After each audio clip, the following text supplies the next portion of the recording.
What's up, TCE, Cowboys Nation, TTC?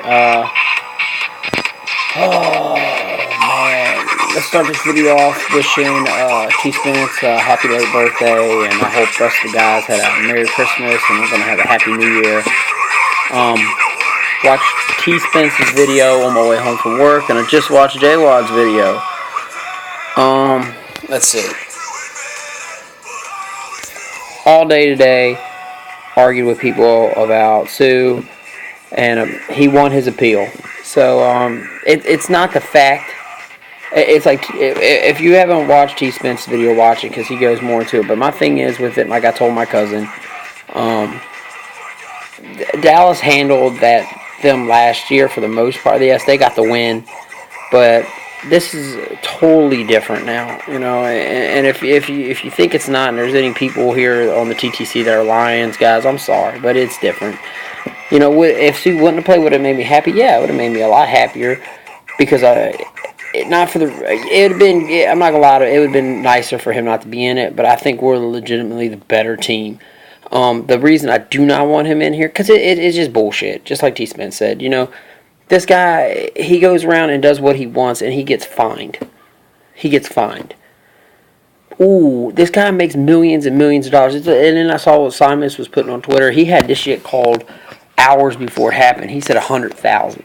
He got fined $70,000. That ain't nothing to him. $70,000 is nothing to that guy. He's been fined so many times. It's bullshit.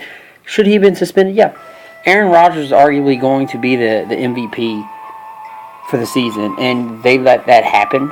Really? And then I heard something, I don't know how true it was on Twitter or something, that Aaron Rodgers wanted him to play because they don't want to play Dallas. Dallas will beat Green Bay.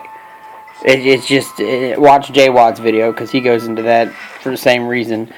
But this is my thing, okay? Anytime anybody gets ahead on the Lions and Sue has a little crybaby fit, he goes to hurt players. And then the league. So let's paint this picture. Let's say Dallas is winning, and it's in the middle of the fourth quarter. Dallas is up by 3 scores. Okay? That's pretty much going to be it. And they're driving the ball. Murray goes down, and Sue decides he has a fit and steps on Murray's hand. And that's it. You know, there's nothing we can do for the rest of the postseason. And then what's the league going to do? Step in and say, oh, well, we'll suspend him next year. Well, that's good and grand.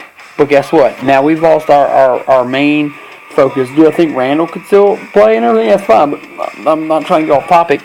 So we lose our number one running back, the leading rusher of the NFL, because you all didn't have the balls to keep him suspended. So what was the point of even saying he was suspended if you just go back and just fine him $70,000 because he missed a day of practice? So what? That's stupid. You should have just fined him and been done with it. It's a joke. It's a serious joke. So just have that in your head in case something like, or he hits Romo at the end of the game, and then we lose our quarterback, because we all know we might be able to survive with Murray getting out, but if Romo goes down, that's over. You might as well just say it's over, because Whedon's not going to be able to carry this team. Either way, I see us winning, as long as I just don't want nobody to get hurt, and I don't ever want to see any player get hurt, but I just want to see the offensive line push that fucker down and jack him up. I love to see him tear his ACL, and that hurts for me to say, because I don't like saying that, but that guy's been a piece of shit since he was drafted. Piece of crap. And my cousin, who's a Falcons fan, he goes, man, I hope we get him. I was like, you really want that on your team?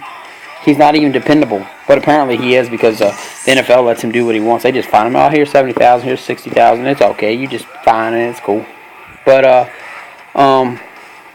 not a lot of trash at work from Eagles fans, because it's just a joke, really. And from Washington fans and Giants fans. There was actually one guy trying to talk trash to me about the Giants. Dude, really, none of you all can say anything. You're on the couch. And it's like J-Wad said, you guys keep saying, oh, you know, you guys will get this happen and this happen. Now since you all ain't got nothing else, you're one and done. Well, they're going to show you.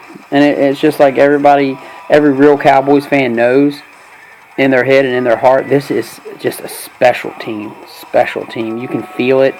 They have like no give up in them. And I'll say Super Bowl. I'm sorry, J-Wad. Don't get mad at me. But it feels like it. You know, I'm going to be 31 this year. You know, and I remember that last Super Bowl with my dad on the couch. but just parts of it. I want to remember. I want one now in my 30s, so I can be happy, and we can shut up Pittsburgh fans and tie them at 6. And it's just like T. Spence said. This team isn't going nowhere anytime soon. So get used to it. Hopefully Hitchison will be able to play in this game. McLean will be able to play in this game. I heard we lost Melton. That's not great, but we do have, hopefully Josh Brent will be able to play. And I'm tired of people saying Josh Brent isn't a good player. If he wasn't a good player, Dallas wouldn't went through all this trouble. They wouldn't have. And Tyron Crawford met that dude Saturday night with the wife and the kid, and George Sylvie, my boy. Met those guys. Well, I met George before, but met Tyron on Saturday night in Arlington. Very cool guy, just like George. I'm glad to see both those got sacks, even though they took back Crawford's sack because of Patman flag and all that shit. But this video is running wild. So, guys, enjoy the holiday, the New Year's. Have a safe one, no DUIs or anything like that. And let's get this W and let's go to the next team. All right, peace out, guys.